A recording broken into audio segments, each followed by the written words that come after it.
Don't throw out that old ladder until you try this.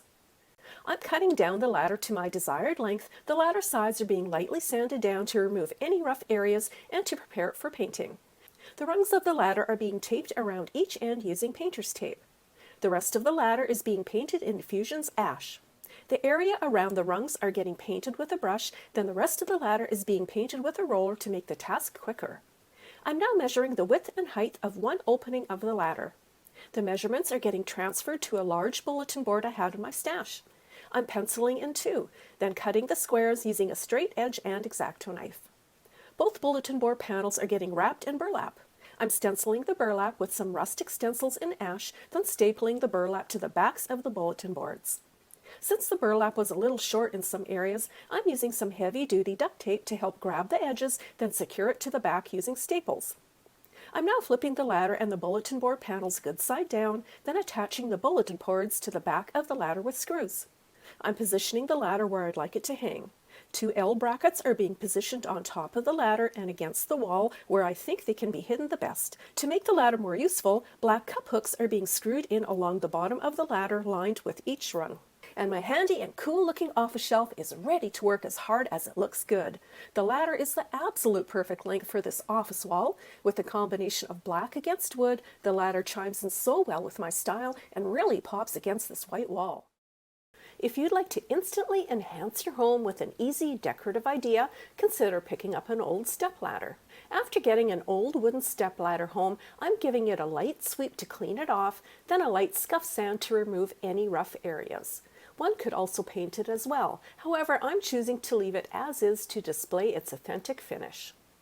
To add display stability, I'm attaching two large brackets to the top of the ladder. Each bracket is getting screwed to the top of the ladder, then it can be attached to a wall once positioned. I'm now lifting the ladder and placing it against my desired wall. Since I'm choosing to leave the entire ladder intact for future repurposed projects, I'm pulling both sets of legs against each other, then tying them together using a dark heavy twine on each side.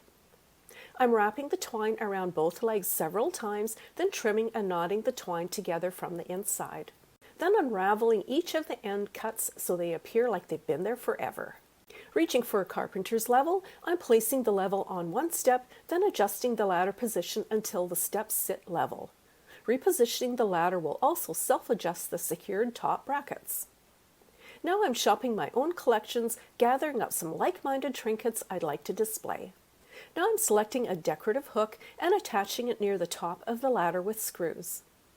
Next up, I'm choosing a scrap piece of wood that is closely toned to the ladder wood and cutting it to the length of a lower step using a miter saw. This extension is being placed on a ladder step, then is being attached with a screw from the underside. Moving over to all my group collections, I'm deciding where each piece will be displayed.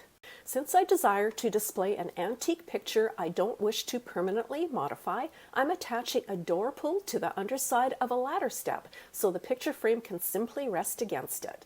This little hack makes the frame's placement adjustable as well. I'm attaching a clip-on light to the very top of the ladder for added ambiance when desired.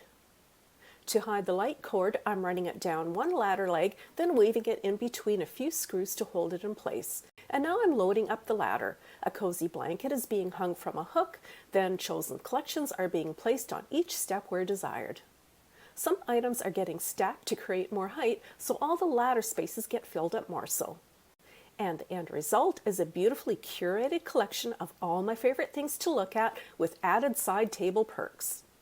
I love how the ladder adds height, allowing for plenty of mini shelves to store all my favorite things. It's said that to fully love your home, that you should display all the things you love to look at, and this ladder shelf certainly does it for me. Plus, the added shelf gives more space for my coffee and creates a deeper shelf to display something larger. Then turn on the light, and you have extra ambiance that will really be appreciated in the evenings. An adjustable light that simply clips on is an easy add. It can be positioned to either display your collections or twisted to the side if you decide to do some reading or writing. This ladder shelf could also be used to hang pictures or showcase all your favorite reading books. You get to choose. So my ladder is looking a lot more shabby than chic right now. So I think I'm going to give it a paint job with some of the lovely yellow color I have left from my mini bedroom makeover. How awesome does that look now? It is absolutely perfect with the wall and my upcycled wardrobe. I'm going to start with a heavy, big hardcover book, and that will just go on the bottom. And the books are resting on the rungs as well as on the wall. And now the kind of medium size seems to be working well, and a couple of small ones for the top. So you can see here how the books are actually sitting, resting on the ladder rungs. So they lean up against this side of the ladder, and then the side leans up against the wall, and then of course the bottom is sitting on the ladder rung. So now it's time to grab your belts or pieces of belts, and this is what we're going to use to attach the ladder to the wall, and just going to wrap it around and try to use as many of the original belt holes as possible. With this one, I think I might be able to use only one. This is exactly the position that I will need to mark to put my screw into the wall. So I have my cute little mini drill here, and I'm just going to go straight through the original belt hole to create a hole on the underside and make a mark on my wall.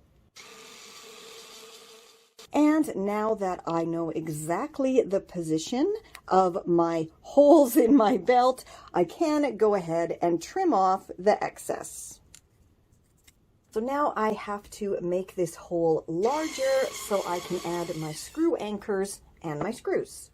Now it is finally time to attach this to the wall. So I have already started my screw in through the front part of the belt, and I'm going to wrap that around, position it in the right place, like so, and start the screw a little bit through the leather here because it can be kind of picky, and screw it in. So now my first rung is totally secure. I'm going to grab a couple more belts and repeat the whole process on the second rung and the third rung. So now I have all of my belts on my ladder rungs, and it is very, very sturdy. It is not going to go anywhere. I can add my books. I mean, how fantastic does that look? And it makes a wonderful spot for my secret book safe.